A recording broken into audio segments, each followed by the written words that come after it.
Where do you think the industry innovations are coming from? Is it cable? Is it broadcast, gaming, broadband, any other area?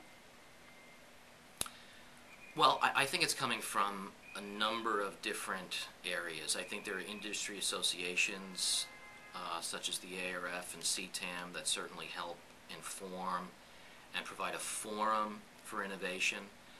And then I think there are a number of different players, which could be on the broadband side, on the digital side, on the media network side, on the advertiser side, that are doing some innovative things.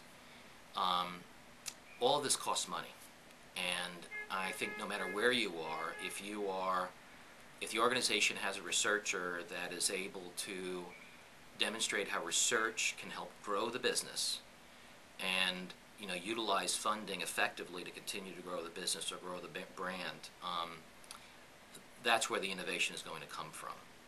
It's important that a researcher is able to sort of communicate effectively and sort of lead the way, and with that, perhaps can come funding to experiment, and that's what we're doing. We've been very, very fortunate at ESPN that we've been able to do that. We've always had a seat at the table in terms of strategic decisions. We've demonstrated, I believe, that research can actually help grow the business of the company, the profitability of the company, and so we've been able to invest. And so specifically, and other companies have done this as well, we've been able to experiment in a number of different areas. We're very focused on cross-media measurement. We've been very focused in the past on out-of-home measurement. We actually had our own out-of-home audience measurement service called the Total TV Audience Monitor, and I believe that influenced Nielsen actually to get back into the business of out-of-home television measurement. And most recently, last fall, we opened up a very, very sophisticated emerging media ad lab in collaboration with the other Disney media networks in Austin, Texas, which we're very, very excited about. And so it's those innovations that are going to help us sort of figure out what works, what doesn't, so that we can invest our research budgets more effectively in the future. Could you tell us a little bit more about the lab? Yeah, so the lab was based on an idea that we had a number of years ago, actually, where we felt, being part of the Walt Disney Company, Disney has its fabulous theme parks, particularly in Orlando, where you obviously have a pool of a cross-section of the United States, families, and an environment where people might be very, very comfortable in terms of, coming in and spending some time expressing their opinions about television or advertising, that kind of a thing. That was the initial idea, and then we developed a relationship with Professor Dwayne Varon, who founded the Interactive TV Research Institute in Perth, Australia, which then, after that, he founded Beyond 30, which was an international research consortium based on using laboratory experiments to understand more about how advertising works, primarily in television, but now at a number of different platforms. It's through that relationship we then sort of cultivated this idea a little bit more, together with ABC, who was also a member of Beyond 30, and understood really over the number of years that we worked with Dwayne, we really understood the power of laboratory studies, and so we were able to actually float the idea to senior management, sales management. It was well received. I think the timing was right. This was about 2.5 years ago, where we were moving into this sort of digital transition cross media, and we knew that we had to figure out how advertising worked and perhaps lead the way in terms of advertising innovation.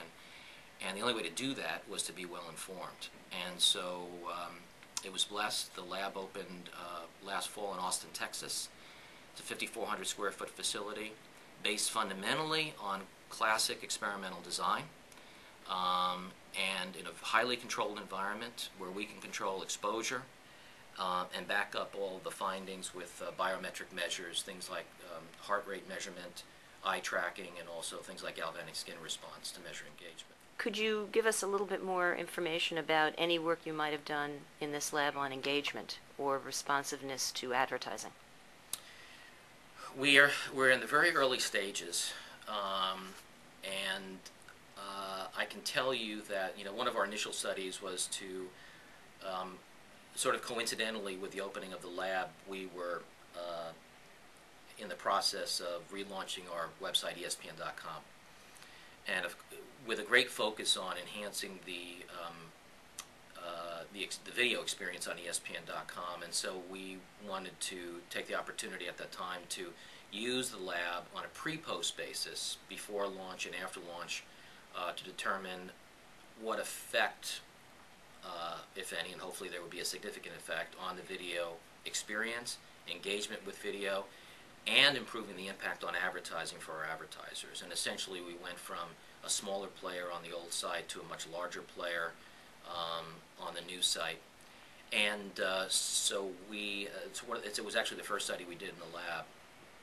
And it was remarkable. We did it in a competitive set, and we were able to demonstrate not only did the advertising performance metrics such as aided and unaided recall and brand recognition, intent to purchase, increase dramatically.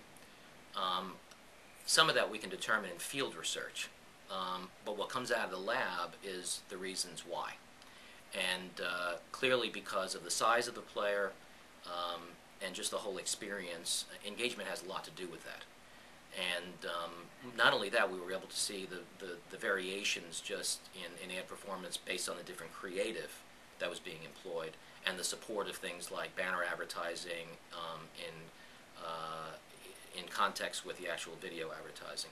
So there's a lot we can learn going forward about how advertising works, and the importance from our perspective of the actual content environment on contributing to that effect. So with all of the research you're doing with the lab and with Ball State, can you give me 3 predictions for the next 5 years? Well, one of the things that I have to mention first before I do that, one of the most recent innovations is our use of word-of-mouth measurement. And so we did some work last fall with a company called Keller-Fay, the Keller-Fay Group, which measures word-of-mouth activity in the United States on a daily basis. And this is not just buzz on the web. This is dialogue that individuals have. And the fact of the matter is, based on prior work by Keller-Fay, they've determined that there are around 3.5 billion brand impressions, branded conversations occurring each and every day in the United States. And so we did some work to measure that impact on our advertising based on college football and pro football last year. And it was remarkable that particularly when there was a TV campaign augmented by other media, fully an integrated media campaign, that we could generate 80, 90, 100 million branded conversations in a positive context from that campaign, which we call the multiplier effect. So going ahead, looking off into the future, it is clearly the consumer is in charge. We are ESPN is an integrated media company. I think more and more companies are focused on integrated media value. My hope is that somewhere along the line we are able to develop an effective holistic media measurement service that adds another layer onto the individual silos of measurement that we have. The WFA out of Belgium has a terrific blueprint for holistic measurement, which I tend to agree with. We don't want to replace the silos. We need this other layer to tell us how the individual touch points work. And then I think we'll understand a little bit more using things like word of mouth and other sort of ROI or ROO capabilities, how these additional touch points actually affect the campaign. TV as the baseline, particularly for branding, but then the important role that digital media plays, and even audio and print, for example. It's a huge, I believe very much so, that one bold prediction is that mobile web is going to overtake PC web as the primary conduit to the internet, primarily because it is the most ubiquitous device that we have, and it's just a matter of time before mobile web access becomes so prolific. And because we have these devices with us, 12, 16 hours a day, it's going to become a very, very powerful advertising tool for our clients out there.